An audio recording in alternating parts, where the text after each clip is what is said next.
So, in the last few months, the whole journey after the 8th July incident where one of the terrorists was gunned down, the journey has been a tough one, both for India and for Pakistan. India has responded across international fora.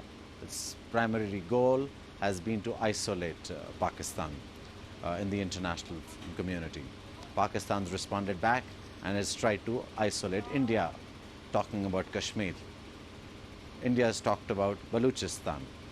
But beyond the huffing and puffing, there has been military action. Let's take a look at a package by Ramesh Ramachandran, and he describes all the diplomatic ongoings in the whole conflict.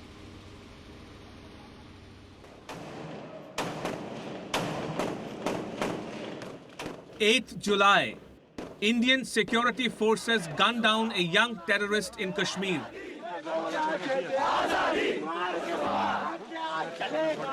Hundreds of youths pour out onto the streets in protest. Their weapon, stones.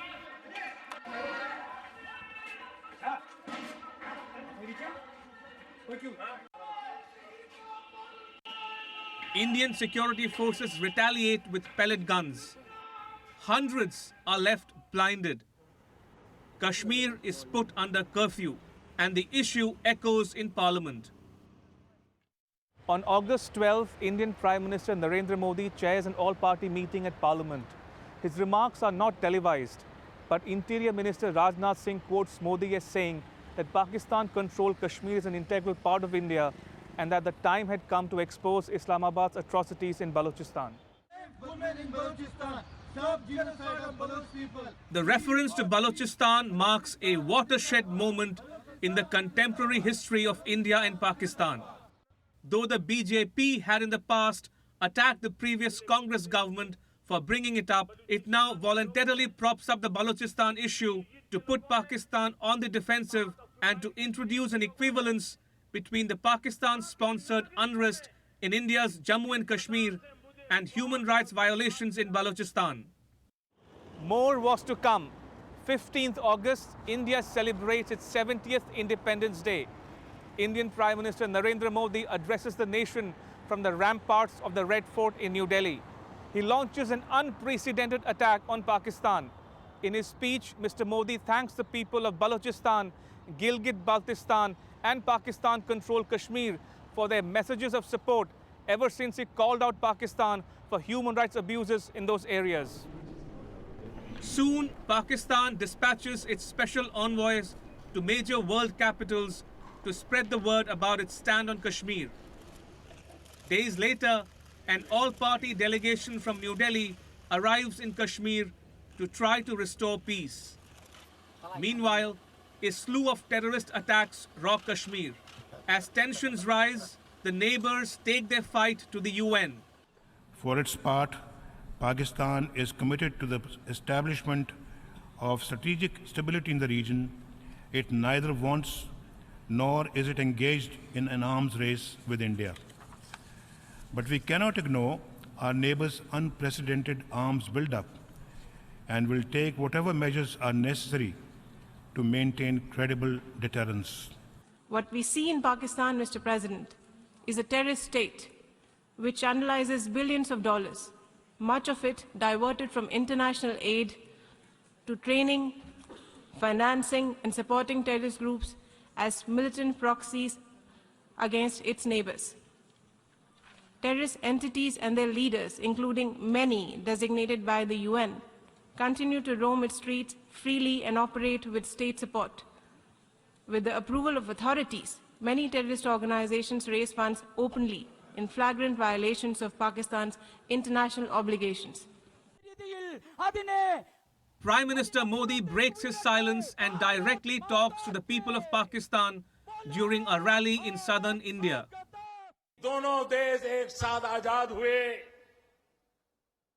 क्या कारण है कि हिंदुस्तान दुनिया में software export करता है और आपके हुक्मरान टेररिस्टों को एक्सपोर्ट करते हैं? क्या कारण है?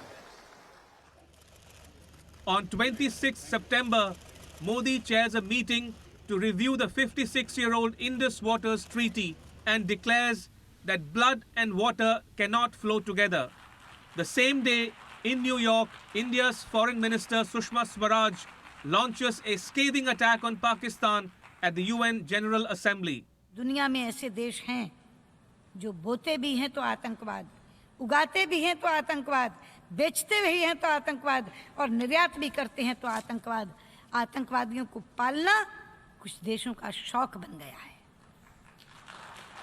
ऐसे शौकीन देशों की पहचान करके उनकी जवाबदेही सुनिश्चित की जानी चाहिए और ऐसे देशों को भी चिन्हित करना चाहिए जहां संयुक्त राष्ट्र द्वारा प्रतिबंधित आतंकवादी सरेआम जलसे कर रहे हैं। On 28 September, after Indian Foreign Minister Sushma Swaraj returns from New York, India announces its decision to pull out of the SAARC summit, which was to have been held at Islamabad in the month of November. In a coordinated move, Bangladesh, Bhutan and Afghanistan joined India in boycotting the summit. In their statements, Bangladesh and Afghanistan accused Pakistan of interfering in their internal affairs and supporting terrorism.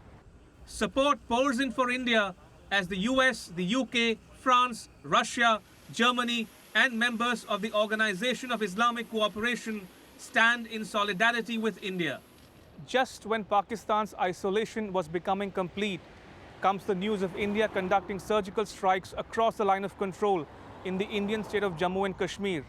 It holds the potential of reconfiguring the regional dynamic and discourse for the immediate future. Ramesh Ramachandran, WION, New Delhi. For the last 2.5 decades, whenever we've heard about a surgical, about an attack on a site here, we've heard the military talk about going back across the line of control, at the terror camps or the launching pads. This time, India decided to go after these launch pads.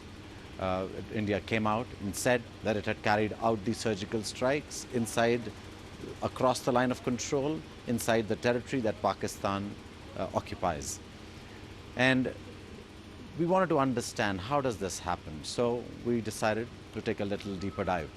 Let's go over and have a discussion with Colonel Sharma, who tells us how this unfolds. Colonel Sharma, thank you for joining us on this simulated line of control to talk about the challenges on the line of control and the surgical strikes that have taken place in the last few weeks. Colonel Sharma has served in Jammu and Kashmir as a brigade major, and he has tremendous experience in strategy. So we are talking about what happened in the last few weeks, and beyond that, the terrain itself. So Colonel Sharma, let me start by asking you, the line of control, we constantly hear about it, and we hear about terror camps. Give me a little sense of the lay of the land. How do terrorists come across? There are fences, there are landmines. What happens here? Rohit, let's start with taking a look at the line of control itself. Starting from a little north of Jammu, it goes right up to NJ 9842, which is basically Siachen, the last post along Siachen.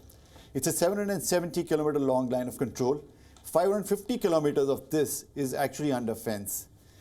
Looking at the line of control specifically, the first 50 to 60 kilometers are like plains of Punjab. After that, the foothills start, and then it rises into the Peer Panjal range. Once the Peer Panjal range is over, on the other side you have Uri, which was in news recently. Beyond that, you have Shamshabari range, which is another massive mountain range, which leads us on to Neelum Valley. And after Neelum Valley, it's the frozen LC, which is basically the Zanskar Glacier and the Zanskar Valley. When we look at the line of control, we realize that most of the action is actually astride the Peer Panjal and the Shamshabari range. How do these militants come across? There is army on both sides, there are fences, there are landmines.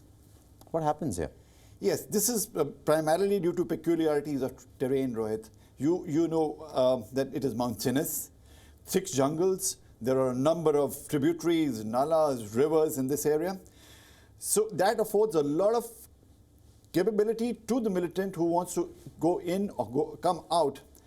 to hide, to use the lay of the land, and to move surreptitiously at a place of his choosing. Now let's talk about the terror camps and then the launch pads. Now how far are they from our simulated line of control?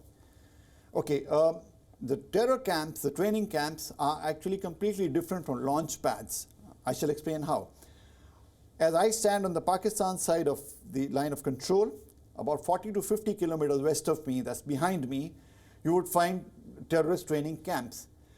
The key areas in this particular region are Murree in the south, Muzaffarabad in the middle, and Kale in the north. These training camps are capable of training anything up to 200 to 500 terrorists, given the size and numbers. These camps would train these terrorists into basic field craft, battlecraft. They would be indoctrinated. They would be taught the use of simple weapons and arms and ammunition. Some of the more technically qualified ones would be taught the use of explosive devices, how to put together a device, how to store it, how to use it as and when required.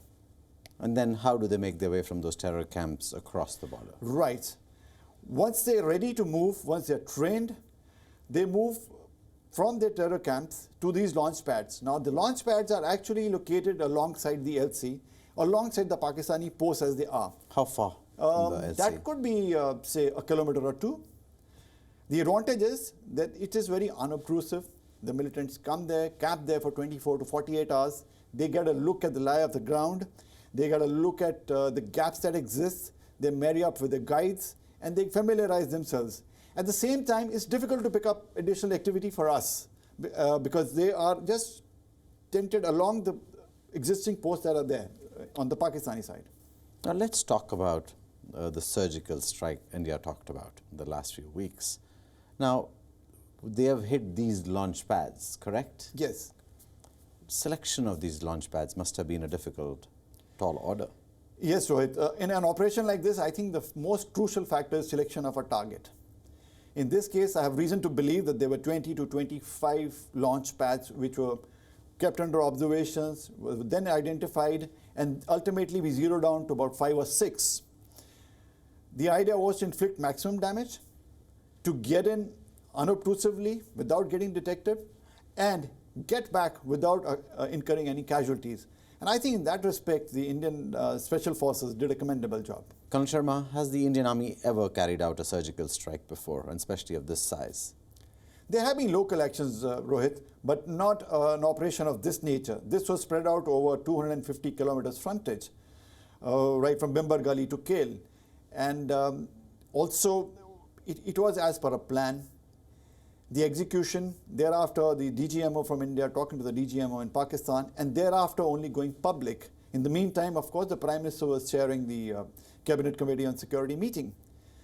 Another operation that we carried out before this was in Myanmar. Twice we hit their camps over there, but the scale and the importance was not as big as this one. So in real terms, I think this is probably the first real surgical strike that we've carried out as a nation. Colonel Sharma, the para-commandos that carried out this surgical strike, give me a sense of how well trained are they? Rohit, Indian para-commandos are one of the best in the world. I would rate them favorably with the British SAS or the US Rangers. This is a volunteer force. They all have to be essentially paratroopers, but regular boys from the infantry battalions can also opt for it. The training is very rigorous. They are kept under probation. Anybody who does not match up physically or mentally or in terms of weapon training or field craft will have to leave this elite force. Therefore, at all given times, this is a force which is lethal, which is highly trained and very well equipped. How well armed are they to carry out operations like these? Very well armed. Now, in the repertoire of arms, I think there are a large number of weapon systems that exist, right from the commando dagger to a Glock pistol, going up to a rocket launcher. For an operation of this nature, however, I personally feel they were lightly armed to bring down maximum fire, a huge volume of fire with precision, and the heavier weapons would not have been used by them. An operation like this, Colonel Sharma, a surgical strike and just one injury, one would have assumed the injuries would have been higher. They've gone in, they've attacked 5 camps and gotten killed approximately 35 to 40 people? Yes, Rohit, a question commonly asked. And I think credit for this goes to the people who actually executed the task in a very meticulous manner. But I would also like to give credit to the planners and the people who envisaged this operation, the people who actually zeroed in on these targets. In response to your question earlier, I said they were probably looking at 20 to 25 launch pads. But at the end of it, they went in only for 5, where they were sure of success, where they were sure of moving in surreptitiously and quick extrication. And that's exactly what happened in this case. And therefore, only one injury. Yes, and in an operation of this nature, Rohit, destiny has to smile on you. And I think in this particular case, it was the case. Many people have talked about evidence, proof of a strike. Tell me your sense of, will the Indian military release video? And do they usually release videos of strikes like this? So let me start with saying, Rohit, is there footage? I have reason to believe there is footage because there were boys wearing helmet-mounted cameras. There were UAVs in the air, which would have taken a fair amount of footage. They would have taken this footage of how they went in, where they struck, how much is the damage, to assess the damage potential, and to ensure that they are back safely. Another purpose that our surveillance devices would have served was to look at enemy's reaction, just in case our boys get into a situation which is dangerous. This is precisely the reason I feel that footage should not be released. How can you release this sort of footage? It is for your own consumption. It is for your own technical assessment. It is not for the enemy to see. The moment you put it up in public domain, you are compromising all future operations. Colonel Sharma, thank you for joining us to give us a sense of the line of control of the terrain and the surgical strike. Thank you, Rohit. Pakistan denied the surgical strike that India alleged to have carried out inside Pakistan-controlled Kashmir. Islamabad also denied that it was involved in the strike at the Uri Indian military camp, which claimed the life of 19 soldiers. Let's go over to our correspondent, Taha Siddiqui in Pakistan, who will explain to us what happened after the surgical strike and the politics behind it. Pakistan's Prime Minister was all set to talk about Indian atrocities in Kashmir rally at the United Nations General Assembly. His government had already sent envoys to different capitals of the world to lobby for the rights of the Kashmiris. But the September 18th attack in Uri, a military base in Kashmir Valley that killed 20 Indian soldiers, changed everything. India accused Pakistani-based militants for the attack. Despite that, Nawaz chose to carry on with the same message at the UN. Pakistan wants peace with India. We have gone the extra mile to achieve this, repeatedly offering a dialogue to address all outstanding issues. But India has posed unacceptable preconditions to engage in a dialogue. Let us be clear. Talks are no favor to Pakistan. Talks are in the interest of both countries. In response to his speech, the Indian foreign minister took him to task for supporting non-state actors in regional wars, an allegation Pakistan has faced from not just its neighbors but also its long-term ally, the United States. At the United Nations General Assembly, the Pakistani Prime Minister Nawaz Sharif failed to impress the global community to rally behind the Kashmir cause. But back home, much worse was about to happen: the Indian claim of surgical strikes inside Pakistan territory. While Pakistan has officially denied that the strike took place, the huddle in Islamabad following the incident says otherwise. The Pakistan military termed it cross-border firing, something that has also intensified on the line of control between the two countries following the Indian claims of the surgical strike. Hindustan की तरफ से small weapon fire हुआ 5 sectors में, जिसमें लीपा भी था, भिम्बर भी था, और 3 और लोकेशंस के ऊपर लाइन ऑफ कंट्रोल पे उन्होंने फायरिंग की, जिसके नतीजे में हमारे 2 फौजी शहीद हुए हैं और 9 फौजी जो हैं वो ज़ख्मी हुए हैं. This week, a special session of the Pakistani parliament was called in to discuss the prevailing tensions with India. This comes at a time when reports have surfaced suggesting differences between civilian government and military leadership with regards to good and bad Taliban policy.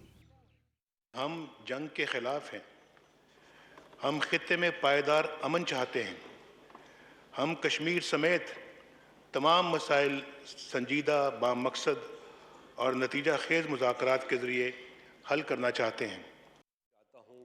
But when it was turn for the other members of the parliament to speak, the debate took a different course, where the message the gathering was supposed to send was lost. The joint session of the parliament was supposed to send a message of unity to the world and especially India. But instead, it ended up embarrassing the Pakistani government.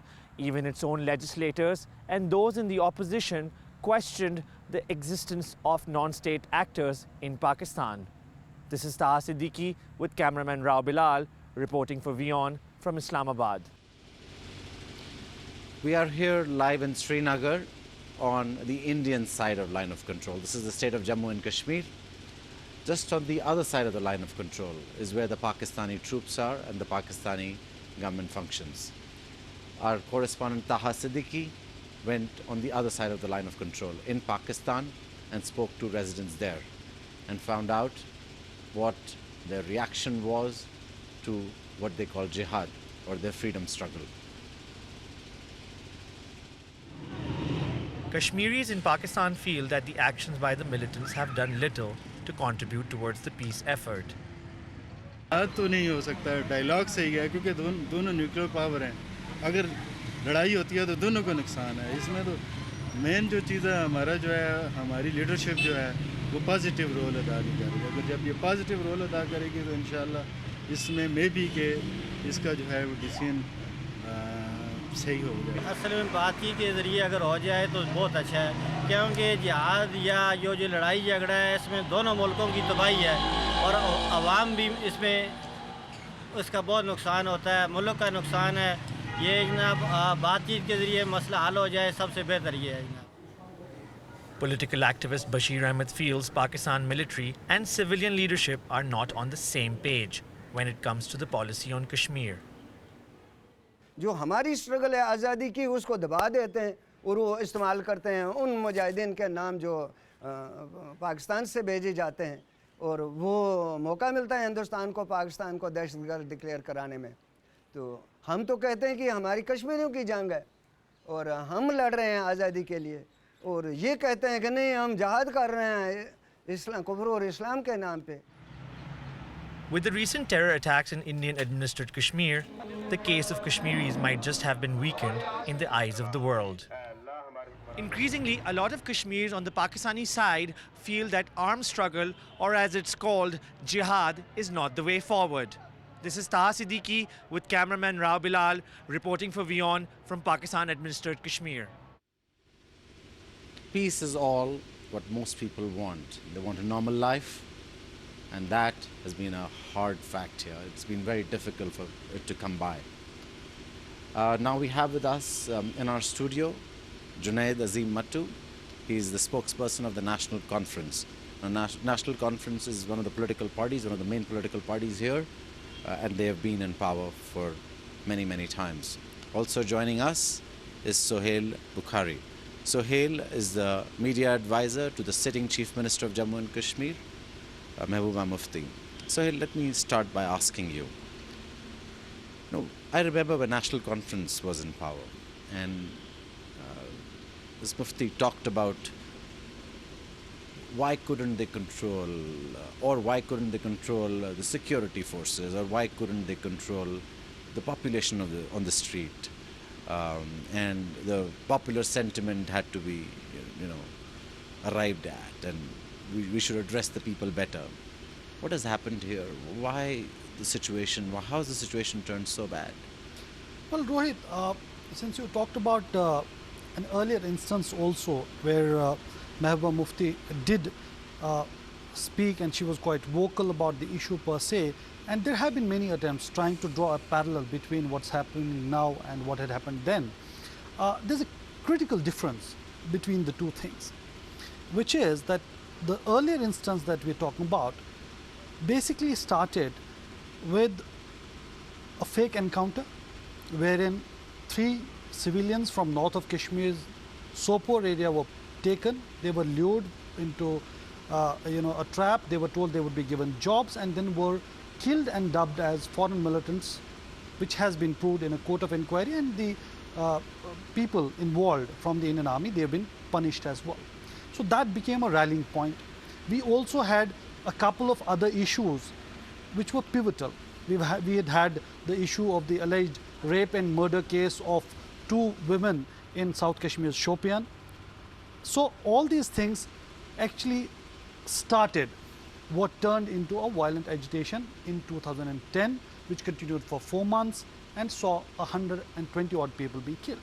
This time around, even before the so-called trigger to this whole agitation started, that is the killing of Burhan Wani, the Hizbul Mujahideen commander, we had seen repeated attempts from various quarters, vested interests, people inimical to peace, who were seen mobilizing public opinion and individuals on ground trying to disrupt. There were several issues that they worked on to try and create troubles, whether it be the issue of Pandit colony in Kashmir, whether it be the issue of Sani colonies in Kashmir, and there was false propaganda which was used to vitiate the atmosphere, and we had statements coming in from various people even before this incident that we are going to turn 2016 into 2008 or 2010. So there was an intent.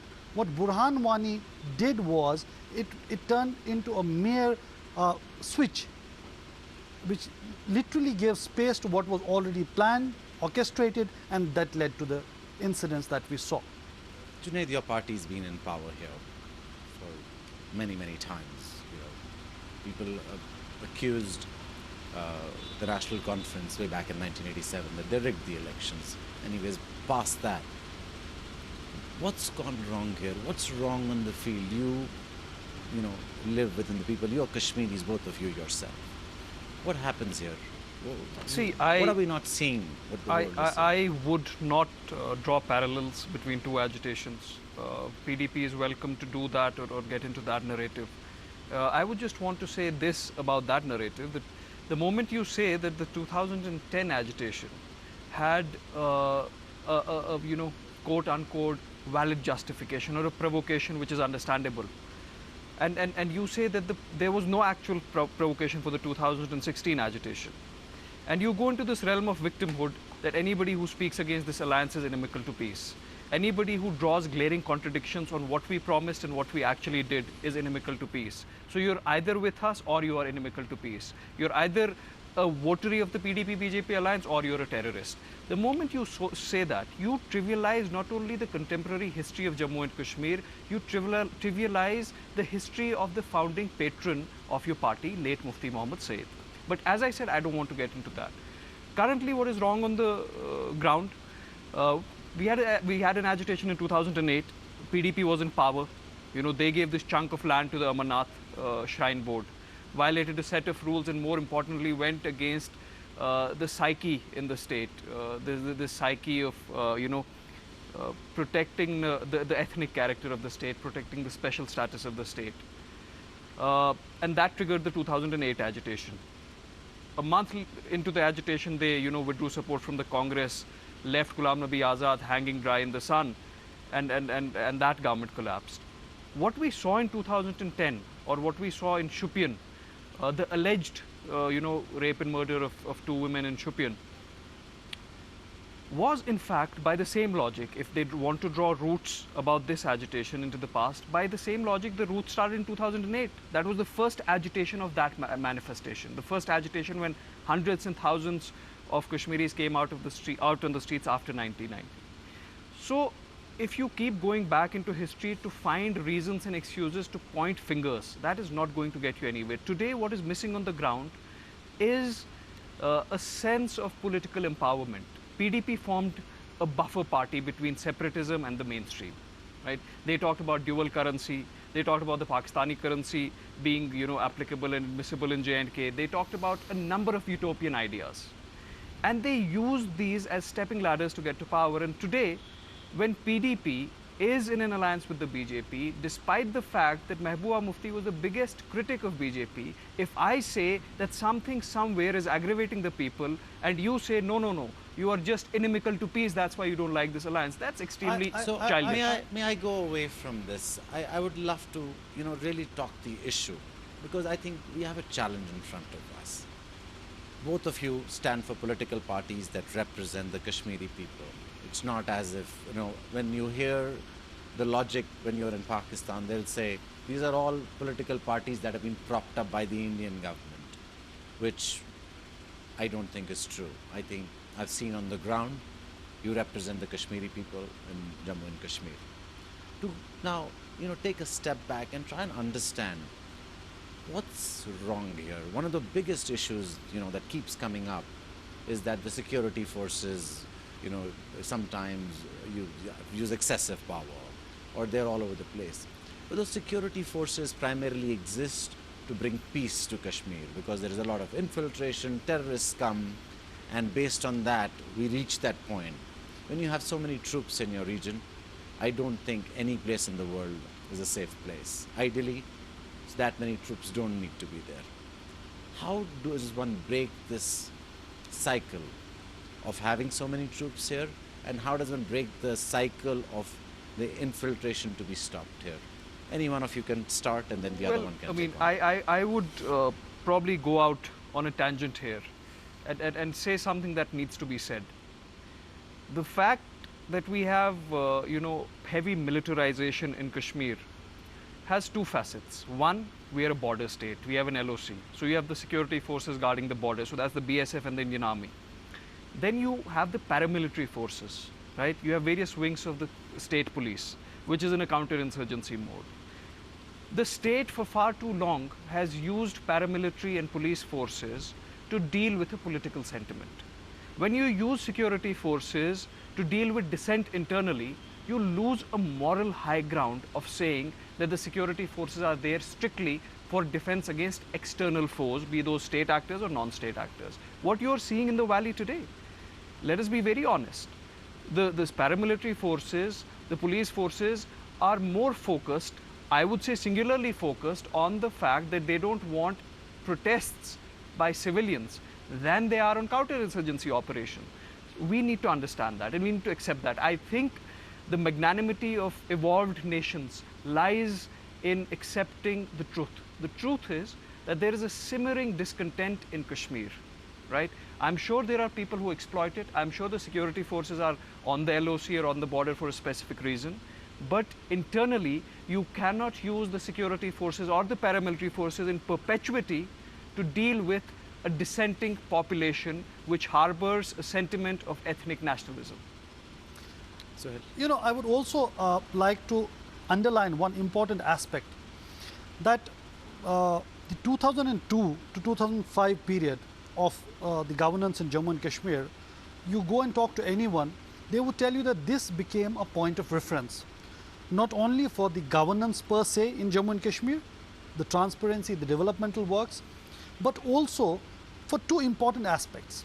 One, giving sense of security to the people of Jammu and Kashmir, which of course has a problem in its psyche because of the huge presence of the security personnel on the ground because of the conflict per se, and also the forward movement, which is historic. And let me say this with utmost authority, that since 1947 till date, where we have had wars between the two countries, where we have had so many accords between the state and the center and whatnot, if there is one tangible progressive step that has been achieved vis-a-vis the issue of Jammu and Kashmir, it is the idea of opening up of the road wherein you can straight away travel from Srinagar to Muzaffarabad through this. And while people may term it as a utopian idea, but we have, we've executed it and we have shown that these ideas are doable. We've done it in the past and we have the courage and resolve to do them in future as well. Sohail, I have a question today. It's come up in multiple discussions. The internet or mobile phones is being banned. I'm sure there is a security angle to it, that rumor spreading and mongering happens. But then there is a large part of the population which is just angry that, internet's a way of life today. How was the decision made?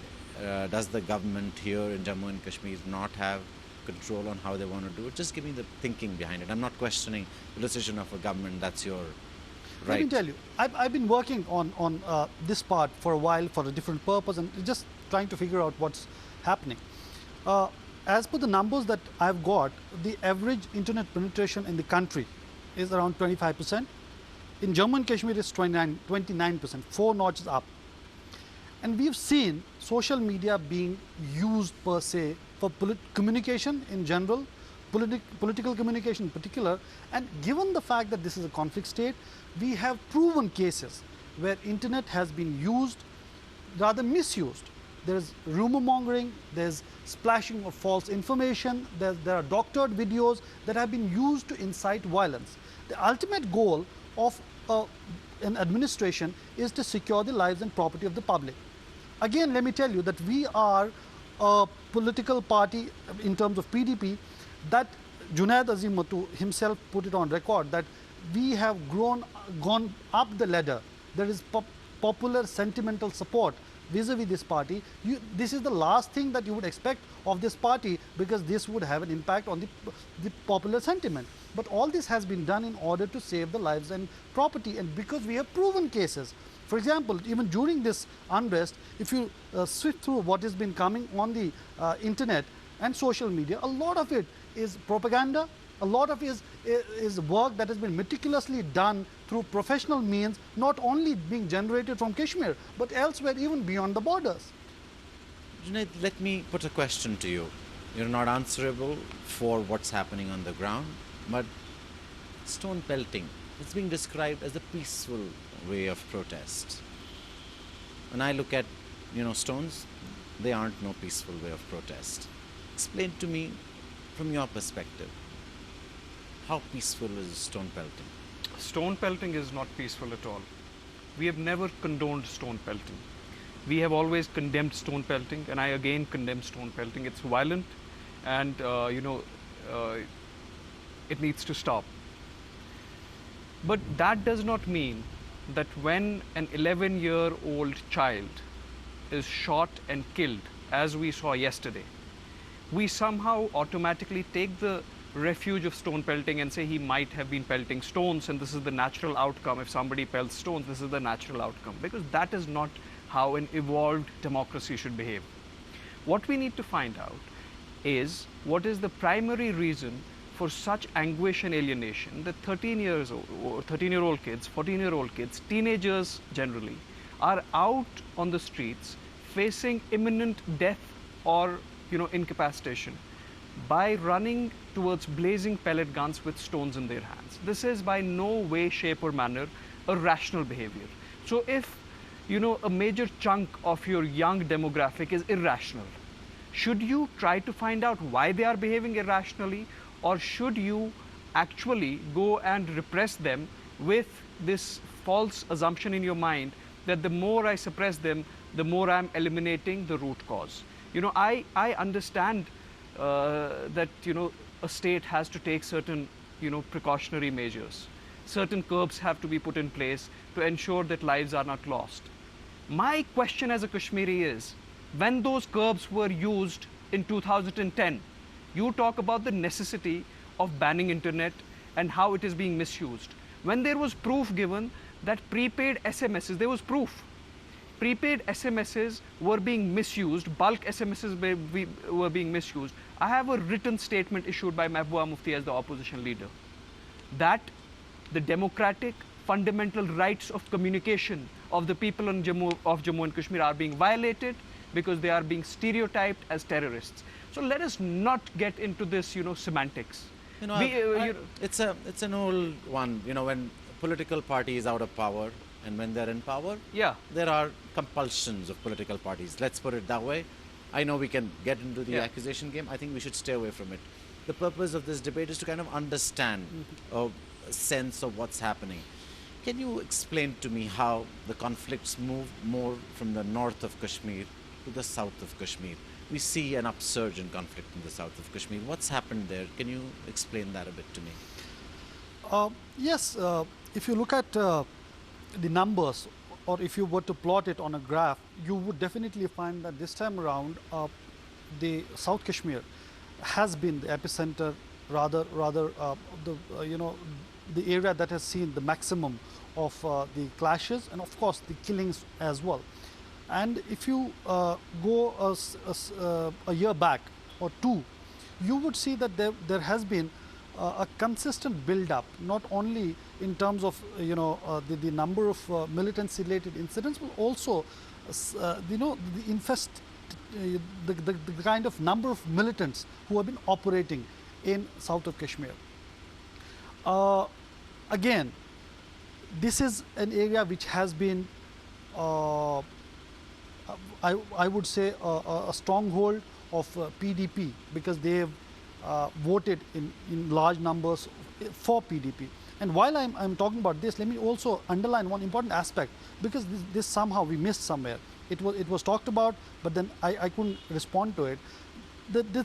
This South Kashmir people having voted in huge numbers for PDP and then an alliance with BJP, could that be a reason? Because there is a narrative that has been also talked about. But the fundamental fact about this alliance and its revalidation remains the by-elections to the Anantnag assembly segment, where Mehbooba Mufti contested the elections post the demise of Mufti Muhammad Said, and the numbers are that the number of people who voted in the by-elections was less than the original number that voted when Mufti Said had contested the elections, that was pre-alliance, and this election happened post-alliance.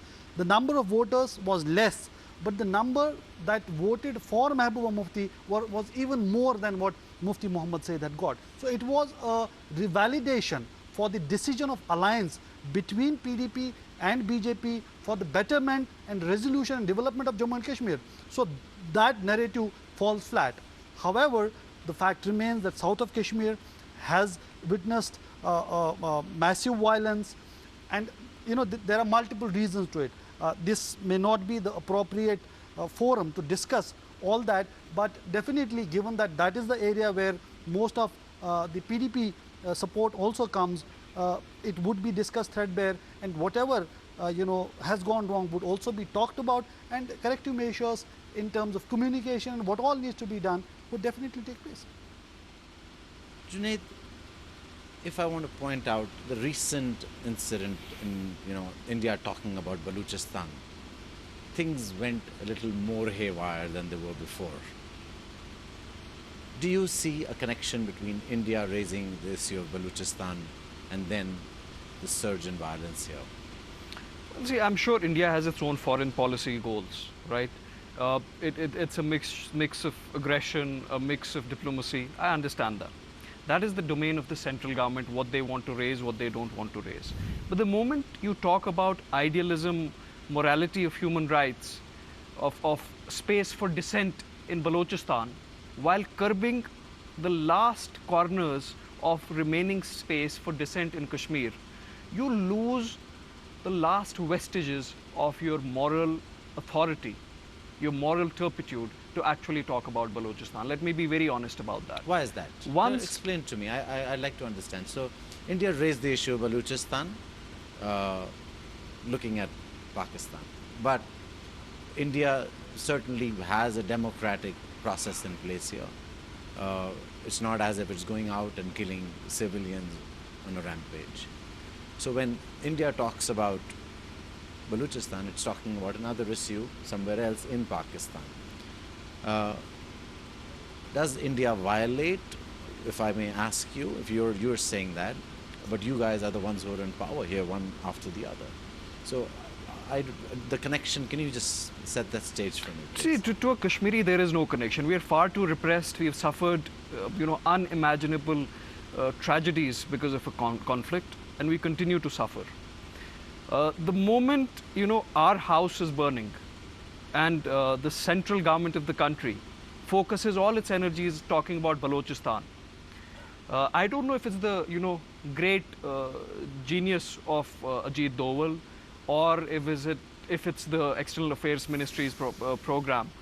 But trust me, this singular focus on Balochistan while Kashmiris have been on a shutdown for 3 months, has alienated the people of Kashmir even further. There is no doubt about it. You have given leverage to this narrative that, it's fine for Kashmir to burn, that a killing of a teenager in Kashmir has some sort of this national sanctity.